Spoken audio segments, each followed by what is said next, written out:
नमस्कार, मैं हूं अशोक शेरा और आप देख रहे हैं नेताजी ऑनलाइन। दोस्तों, जैसा कि आप सब जानते हैं कि ये चुनावी साल है और चुनावी साल में राजनीतिक पार्टियों का मैदान में आना लाजमी है और ऐसे में कई ऐसे दावे भी किए जाते हैं कि जब जब चुनाव होते हैं, जब तीसरे मोर्चे मैदान में आ जाते हैं तो बड़ी पार्टियों के पसीने छूट जाते हैं। आज हमारे साथ एक ऐसे नेताजी हैं जो अपने बयानों के कारण प्रदेश ही नहीं बल्कि देश में जाने जाते हैं। पूर्व मंत्री और बीकानेर क्षेत्र के कद्दावर नेता देवी सिंह जी भाटी इन दिनों मारवाड़ के क्षेत्र के दौरे पर हैं, अलग अलग जगहों पर जा रहे हैं, कार्यकर्ताओं से मिल रहे हैं, नेताओं से मिल रहे हैं। इनकी ऐसी कल्पना है कि हम लोग तीसरा मोर्चा बनाएंगे। नाराजगी इतनी है कि अगर वसुंधरा राजे सिंधिया को भारतीय जनता पार्टी ने राजस्थान में प्रोजेक्ट नहीं किया तो हम लोग भाजपा से अलग हो जाएंगे और भाजपा के पसीने छुटा देंगे। क्या इनके दावे हैं, किस तरीके से ये सोचते हैं, इन्हीं से ही जानते हैं। लेकिन सबसे पहले तो हम स्वागत करेंगे, हमारे साथ थार नगरी बाड़मेर में आपका बहुत बहुत स्वागत है सर। जी आभार। भाटी साहब काफी चर्चाओं में रहते हैं अपने बयानों के कारण और इन दिनों तीसरे मोर्चे को लेकर कल्पना कर रहे हैं। कैसे दिमाग में आ गया और क्या गुस्सा है अंदर, क्या नाराजगी चल रही है? देखिए, पार्टी कोई एक व्यक्ति नहीं बनाता, सब मिलके खून पसीना बहा के पार्टियों को, संगठन को खड़ा किया जाता है।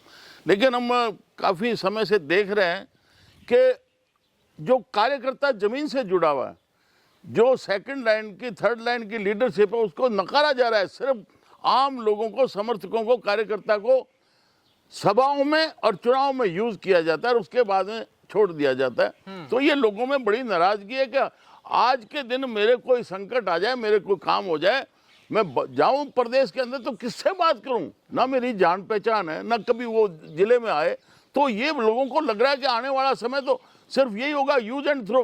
तो इसलिए हम चाहते हैं कि लोग बोलें और जो युवा है वो ही ये आगे लीड ले सकते हैं।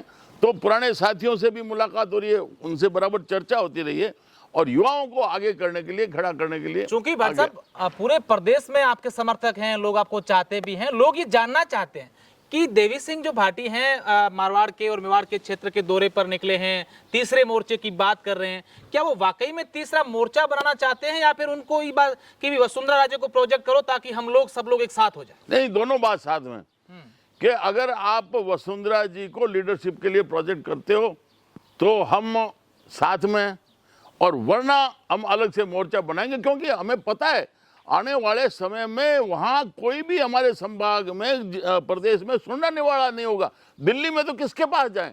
तो इसलिए दोनों बात साथ में कि वसुंधरा जी को नेतृत्व नहीं देते हैं तो हम निश्चित तौर पर तीसरा मोर्चा का गठन करेंगे और जो भी परिणाम होगा, क्योंकि आता कौन है जिसके पीड़ा है मन में, जो तकलीफ पा रहा है वही तो आएगा हमारे साथ में। अच्छा, चुनावी गलियारों में ये चर्चा तो अभी तक कहीं नहीं है कि वसुंधरा राजे सिंधिया को जो है साइडलाइन किया गया है। कहीं ना कहीं आपके द्वारा ये आला कमान को मैसेज पहुंचाने की तो कोशिश नहीं है? नहीं, ये हम सब देखते हैं, आप भी महसूस करते हो, लोगों में भी चर्चा रहती है और हम देख रहे हैं कि जिस प्रकार से चाहे कहीं भी सभा हो, चाहे और किसी भी कहीं प्रदेश कार्यकारिणी की बात हो, वहां हर तरीके से किनारे किया जा रहा है। अभी आपके 5 दिन पहले नहीं सहेगा राजस्थान, कब सूचित किया? जो राष्ट्रीय उपाध्यक्ष है राजस्थान प्रदेश की रहने वाली, एक दिन पहले शाम को, सुबह तो आपका कार्यक्रम है और उनको कहते हैं कि आपको भी आना है। मतलब इस प्रकार से एक साधारण मंडल के अधिकारी को भी आप नहीं कह सकते। तो ये साफ संकेत है कि उनको नकारा जा रहा है। ये प्रदेश स्तर के नेतृत्व हैं वो कर रहे हैं या फिर आला कमान ऊपर के नेता कर रही है? देखिए, अकेला प्रदेश की तो किसी की क्षमता ही नहीं है, क्योंकि वो सब नए उनके इशारों पे ये सब हो रहा है। बिल्कुल, अदरवाइज इनकी प्रदेश की कहाँ औकात है। तो आप जो कर रहे हैं, आप लोग ऐसा माना जा रहा है कि देवी सिंह भाटी और तमाम जो लोग हैं वसुंधरा समर्थक के लोग हैं, वसुंधरा जी को चाहते हैं। क्या इस बात को लेकर आपकी वसुंधरा जी से बात हुई है कि भी हम लोग इसी काम को लेकर मैदान में उतरेंगे, या तो आपको कमान दे या फिर हम लोग तीसरा? नहीं, वो तो रोकते हैं, वो कहने नहीं ऐसा मत करो। मैं नहीं, हम बर्दाश्त, मेरे स्वभाव में नहीं है। देवी सिंह भाटी के जो हस्तरेखा है वो संघर्ष की लिखी हुई और अन्याय बर्दाश्त नहीं करते, और इसीलिए कई बार हमारा अलग होना हुआ है। चाहे हमें भाजपा से अकाल के लिए धरना देते हैं, प्रदर्शन करते हैं, तब भी नोटिस दे दिया गया, और अब आरक्षण का मुद्दा उठाते हैं तो पार्टी से निष्कासित कर दिया जाता है। तो आवाज उठाएगा तो उसकी रिस्क लेंगे, क्या फर्क पड़ता है इनसे? पार्टी से निष्कासित करने की आप बात करें, लेकिन चर्चाएं बीच में ये भी थी कि देवी सिंह भाटी वापस जो है भाजपा में आ सकते हैं, लेकिन कुछ नेताओं, स्थानीय नेताओं के कारण भाटी जी ना तो मैंने कोई आवेदन किया, ना किसी प्रदेश के या केंद्र के नेताओं को कभी कहा। तो वो आने का जाने का मतलब नहीं है। मेरा सीधा साधा है कि जो मैसेज में हो, ये नहीं कि वसुंधरा जी और भी कोई मैसेज में, आज कौन है राष्ट्रीय स्तर पर मैसेज में? नरेंद्र जी मोदी, तो वो ही रहने चाहिए।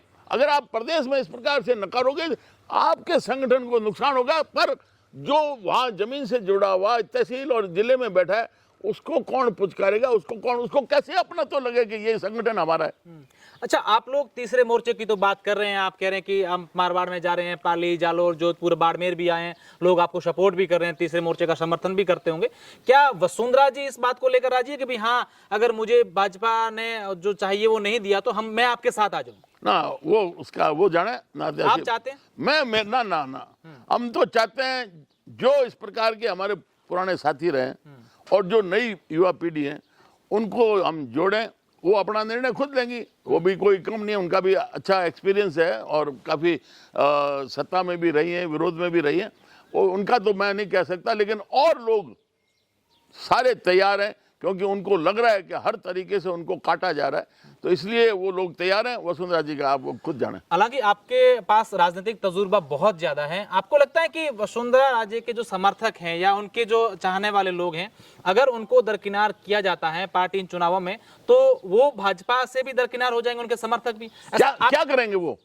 जब जिस घर में रह रहे हैं और घर का मुखिया उनसे बात ही नहीं कर रहा, तो उस बहू की क्या हालत होगी, उस बेटी की, उस भाई की क्या हालत होगी?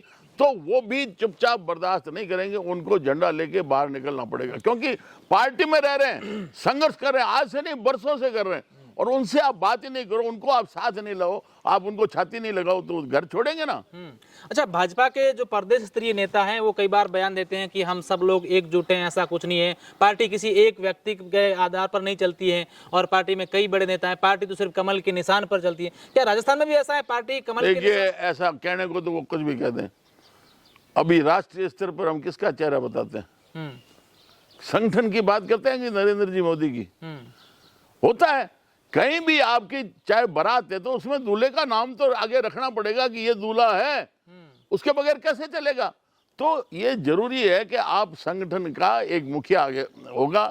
अब उसको आप निजी तौर पर कह सकते हो कि व्यक्तिवाद नहीं चलेगा। व्यक्तिवाद तो जहां आज कोई भी संगठन है उसमें कोई तो अध्यक्ष होगा, कोई तो संयोजक होगा ना।